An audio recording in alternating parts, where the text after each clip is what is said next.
Guys, welcome to my channel bio learning point and I am Priya. मैं इस video में आपसे शेयर करने वाली हूं कुछ प्रिपरेशन टिप्स एंड ट्रिक्स जो मैंने इस एग्ज़ाम के प्रिपरेशन के टाइम में फॉलो किए थे और आई होप ये आपके लिए भी हेल्पफुल होगा। तो मैंने इस एग्ज़ाम को जो CSIR JRF का एग्ज़ाम होता है, joint exam CSIR net JRF, उसको मैंने क्लियर किया है। जो जून 2020 का अटेम्प्ट था, जो नवंबर में ये एग्ज़ाम कंडक्ट हुआ था, उसमें तो मैं जब मास्टर्स के फर्स्ट ईयर में थी तो मैं इस एग्ज़ाम को क्लियर किया है। और अभी रिसेंट में जो कि कल इस गेट का रिज़ल्ट आया, गेट एक्सेल का, मैंने इसमें भी एक गुड स्कोर के साथ with good all India rank के साथ इसको भी क्लियर कर लिया है। अभी मैं मास्टर परस्यूइंग हूँ और अभी इसी ड्यूरेशन में मैंने इस नेशनल लेवल के 2 एग्ज़ाम्स को क्लियर किया है। तो मैं आपको अपना प्रिपरेशन स्ट्रेटजी यहाँ पे शेयर करूँगी कि मैं इस एग्ज़ाम के प्रिपरेशन के ड्यूरेशन में क्या क्या फ़ॉलो की थी। तो मैं स्टार्ट करती हूँ आज का अपना वीडियो।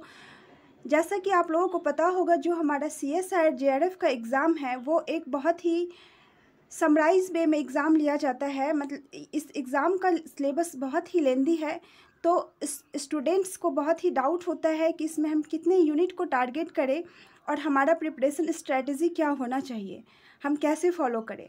मैं अपना बताऊं तो जब मैं मास्टर्स में एडमिशन ली थी तो मुझे इस एग्ज़ाम के बारे में आइडिया नहीं था। मुझे इतना पता था कि नेट कुछ एग्ज़ाम होता है जो मैं मास्टर के बाद मैं एलिजिबल होंगी लाइक मेरे MSc कंप्लीट होने के बाद मैं इस एग्ज़ाम को दे पाऊँगी। लेकिन कुछ ऑनलाइन सोर्सेज से मुझे इस एग्ज़ाम के बारे में पता चला कि जो फर्स्ट सेम के स्टूडेंट होते हैं या फिर जो अपीयरिंग वाले होते हैं वो भी इस एग्ज़ाम में एलिजिबल होते हैं। तो मैं इस एग्ज़ाम का प्रिपरेशन, जैसा मैंने अगस्त में इनरोल किया था MSc कोर्स के लिए, तो मैं नवंबर से इस एग्ज़ाम का प्रिपरेशन स्टार्ट कर दी थी विथ प्रॉपर मैनर। एग्ज़ाम का सिलेबस देख के थोड़ा सा डर लगा था कि इतना ज़्यादा सिलेबस मैं कैसे कर पाऊँगी, क्योंकि इंटायरली न्यू था। जब मैंने क्वेश्चन पैटर्न देखा तो वो एक बहुत डीप लेवल में क्वेश्चन था। उसके लिए मुझे लगा कि मुझे बहुत ही बेसिक लेवल से प्रिपेयर करना होगा, इसके बाद मैं इसको अच्छे से कर पाऊँगी। इसके जो क्वेश्चंस होते हैं, यदि पार्ट C का हम बात करते हैं तो बहुत ही लेंदी क्वेश्चन इसमें पूछे जाते हैं। इसके लिए हमें थ्योरी के नॉलेज के साथ साथ हमें नॉलेज को अप्लाई करना भी आना चाहिए। मतलब हमें रिमेंबर के साथ साथ हमारे पास थोड़ा एनालिटिकल माइंड होना चाहिए। मैंने ये एक्सपीरियंस किया स्टार्टिंग में। इसके बाद मैंने एक स्ट्रैटेजी बनाया कि मैं इस एग्ज़ाम को क्लियर करने के लिए यूनिट वाइज प्रिपेयर करूँगी। और इसके बाद मैं सबसे पहले जो मोस्ट इंटरेस्टिंग यूनिट था, मुझे लगा कि सबसे पहले मुझे इसको प्रिपेयर कर लेना चाहिए। मैंने हर एक यूनिट का प्रॉपर नोट्स बनाया, हैंड रिटन नोट्स, जो मेरे एग्ज़ाम्स के लिए बहुत ही हेल्पफुल हुए टिल एंड तक। मैं उस नोट्स को लाइक 10 to 15 टाइम्स में रिवाइज़ कर चुकी थी जब मेरा एग्ज़ाम था उस टाइम में। तो आपको भी, यदि आप इस एग्ज़ाम को क्लियर करना चाहते हैं तो आप भी ऐसा कुछ फॉलो कर सकते हैं। मार्केट में बहुत ज़्यादा स्टैंडर्ड बुक अवेलेबल हैं, लेकिन स्टैंडर्ड बुक में बहुत डिटेल्स में होता है। स्टार्टिंग में आप उसको शायद ना कर पाएंगे, क्योंकि उसके लैंग्वेजेस एंड जो उसके तौर तरीके हैं वो मुझे टफ़ लगा था। तो मुझे लगता है कि जो स्टूडेंट अभी बिगिनर्स हैं उनको भी थोड़ा सा टफ़ लग सकता है। आप किसी ऑनलाइन सोर्स या फिर कोई ऑनलाइन बुक्स लाइक पाथफाइंडर की मैं बात करूं तो उसमें बहुत ही समराइज वे में सारा चीज़ मेंशन किया गया है। पाथफाइंडर का 2 वॉल्यूम्स है, आप उसको भी प्रेफर कर सकते हैं फॉर योर प्रिपरेशन। सबसे बेस्ट मैं हैंड रिटन नोट्स को मानती हूँ, क्योंकि आपके एग्ज़ाम्स के टाइम में आपके मेमोरी में वो चीज़ प्रिंटेड टाइप से रहता है कि आपने अपने नोट्स में क्या मेंशन किया था, और इसके बाद आप उस क्वेश्चन को एग्ज़ाम में ईजिली अटैम्प्ट कर पाएंगे। ये तो था मेरे प्रिपरेशन का कुछ की पॉइंट्स जो मैंने फॉलो किया। यदि मैं अपने शेड्यूल की बात करूं तो मैं सुबह से शाम के टाइम तक पढ़ना प्रीफर करती थी। मेरा शेड्यूल होता था सुबह 7 AM से रात के 9 AM तक मैं अपना पढ़ाई कंप्लीट कर लेती थी। मैं लेट नाइट स्टडी नहीं करती थी, मैं बहुत जल्दी सो जाती थी और फिर सुबह मैं अपना स्टडी कंटिन्यू करती थी। इससे ये होता था कि मैं सुबह से फिर से फ्रेश अप करके स्टार्ट कर पाती थी। मैं सुबह में न्यू यूनिट्स को पढ़ना ज़्यादा पसंद करती थी, लाइक न्यू टॉपिक या फिर मुझे जो न्यू चीज़ करना होता था। इसके बाद मैं क्वेश्चन हर एक यूनिट का मैंने बहुत ज़्यादा क्वेश्चन प्रैक्टिस किया, तो ये CSIR के एग्ज़ाम में एक चीज़ बहुत ही मैटर करता है कि आप क्वेश्चन प्रैक्टिस करते रहिए। यदि आप क्वेश्चन प्रैक्टिस करेंगे तो उससे आपको ये आइडिया हो जाएगा कि किस तरीके के क्वेश्चंस एग्ज़ाम्स में पूछे जाते हैं। तो मैंने हर एक यूनिट के हर एक टॉपिक के बहुत ज़्यादा क्वेश्चंस प्रैक्टिस किए थे। यदि आप क्वेश्चन प्रैक्टिस की बात करते हैं तो ऑनलाइन सोर्सेस लाइक अमेज़न वगैरह पे CSIR के MCQs टैब बहुत ही अच्छे अच्छे राइटर के बहुत सारे बुक्स अवेलेबल हैं। आप उसे अवेल कर सकते हैं और क्वेश्चंस कर सकते हैं। इसके बाद यदि मैं PYQs की बात करूं लास्ट 10 ईयर्स के, तो मैंने लास्ट 10 ईयर्स के PYQ सॉल्व किए थे। हर एक यूनिट के लाइक एग्ज़ाम में जैसा होता है वैसा 3 आवर सिटिंग एंड ऑल, मैं कितना स्कोर कर रही हूँ part A, part B, part C में, मैंने सबको एनालाइज़ किया।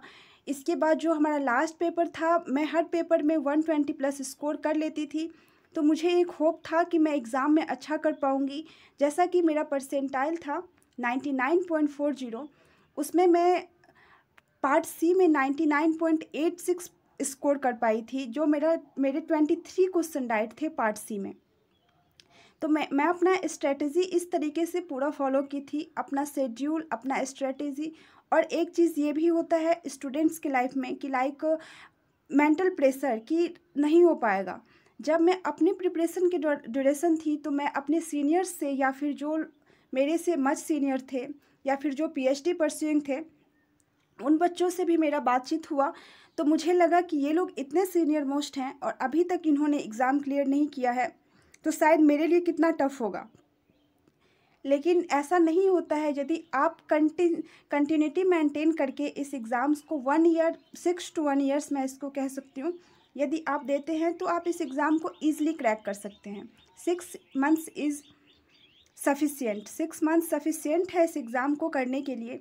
मैं इस एग्ज़ाम्स को अच्छे से इस वजह से भी कर पाई क्योंकि मैं मास्टर परस्यूइंग के टाइम में कोविड की वजह से मेरा कॉलेज ऑन गोइंग नहीं था, तो मैं ज़्यादा से ज़्यादा टाइम इस प्रिपरेशन को दे पाई। यदि आपका कॉलेज परस्यूइंग है तो आप अपने शेड्यूल को उस अकॉर्डिंग पूरा ये कर सकते हैं कि आपको किस तरीके से करना है। सबसे ज़्यादा ये रहता है कि आपको हमेशा ये चीज़ अपने माइंड में रखना है कि you have to do it, मुझे ये करना है। यदि आपने ये सोच लिया है तो CSIR क्या चीज़ है, इससे बड़े एग्ज़ाम आप क्लियर कर पाएंगे। मैंने भी कंटिन्यूटी मेंटेन किया पूरे 1 ईयर ड्यूरिंग माय प्रिपरेशन। मैंने हर एक यूनिट को, जितने यूनिट मैंने टारगेट किए थे, मैं 10 to 15 टाइम्स एटलीस्ट मैंने हर यूनिट को रिवाइज़ कर लिया। और लास्ट में मैं ये कहना चाहूँगी कि आपको मोटिवेटेड रहना है ड्यूरिंग योर प्रिपरेशन। आपको एक होप और एक पॉजिटिविटी हमेशा आपके माइंड में क्लियर करना है कि मुझे इस एग्ज़ाम को with good rank, with good percentile clear करने हैं। जैसा कि मैं कट ऑफ रिसेंट का देख रही हूँ कि बहुत ज़्यादा जा रहा है, तो आपको टारगेट हमेशा 130 का करके रखना है कि 130 मुझे स्कोर करने हैं। आपको यूनिट आपके अकॉर्डिंग तैयार करना है कि मुझे किस यूनिट को करने हैं। आप स्टैंडर्ड बुक फॉलो कर सकते हैं, लेकिन मेरा मानना है कि जब आपको टॉपिक्स ईजिली समझ में आ जाए तब आप स्टैंडर्ड बुक को प्रीफर करें, अदरवाइज़ वो आपको बहुत टफ लग सकते हैं। ये मेरे कुछ स्ट्रेटजी थे जो मैंने अपने एग्ज़ाम्स में इसको फॉलो किए ड्यूरिंग माय प्रिपरेशन, और मैं हमेशा मोटिवेटेड रही, मैं हमेशा एम ओरिएंटेड रही कि मुझे इसको करना है। तो इसके बाद मुझे गेट एक्सेल के बारे में पता चला कि गेट एक्सेल भी कुछ होता है, जो कि वैसे तो ये बैचलर्स वाले भी एलिजिबल होते हैं, लेकिन मुझे आइडिया नहीं था। तो जब मुझे आइडिया हुआ तो मैंने इसका फॉर्म भी फिल किया, जिसमें मैं एक अच्छा स्कोर कर पाई। तो आप भी कर सकते हैं इस एग्ज़ाम्स को, लाइक जैसे मैंने किया, आप मेरे से बेटर कर पाएंगे यदि इस स्ट्रेटजी को आप ड्यूरिंग योर प्रिपरेशन फॉलो करते हैं। तो आपको सबसे पहले part A, part B and part C के सिलेबस को अंडरस्टैंड करने हैं कि किस तरीके के क्वेश्चंस पूछे जाते हैं। इसमें लाइफ साइंस की मैं बात करती हूँ तो लाइफ साइंस में ऐसा होता है कि आपको कॉन्सेप्ट के साथ साथ आपका लर्निंग पावर भी स्ट्रांग होना चाहिए, मतलब आपको चीज़ें याद भी होनी चाहिए। कॉन्सेप्चुअल बेस्ड के साथ साथ यदि पार्ट सी की बात करते हैं तो उसमें आपको सारे कॉन्सेप्ट क्लियर होने चाहिए और मेमोराइज्ड होने चाहिए, तब आप उस क्वेश्चन को टारगेट कर पाएंगे। तो आई होप मैं आपको बहुत कुछ बता पाई होंगी ड्यूरिंग माय, ये मेरे स्ट्रेटजी थे और मैंने इसको फॉलो 1 ईयर फुल प्रिपरेशन के टाइम में मैंने फॉलो किया।